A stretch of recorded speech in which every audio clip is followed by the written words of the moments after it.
காவல்துறை விஜயோட தாவேக்காக்கு எவ்வளவு இடையூறுகளை ஏற்படுத்த முடியுமோ அவ்வளவு தூரம் அவர்கள் இடையூறுகளை ஏற்படுத்துகிறார்கள். அது பார்த்தாலே தெரியுது. நாங்கள் நீதிமன்றத்தை நாடுவதை தவிர எங்களுக்கு வேறு வழி இல்லைன்றாரு செங்கோட்டையன்.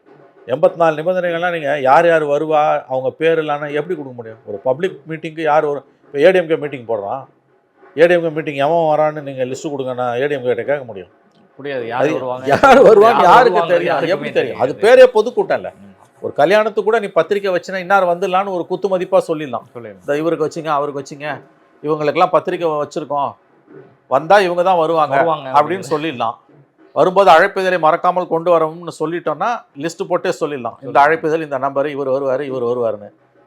பொதுக்கூட்டன்றது அப்படி கிடையாது இல்லை.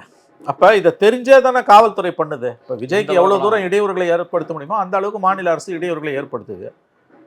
அதை தான் அவர் செங்கோட்டையன் சொல்கிறாரு, நாங்கள் பார்ப்போம், இல்லை அப்படி இல்லைன்னா எங்களுக்கு நாங்கள் நீதிமன்றத்தை அணுகுவதை தவிர வேறு வழி இல்லை.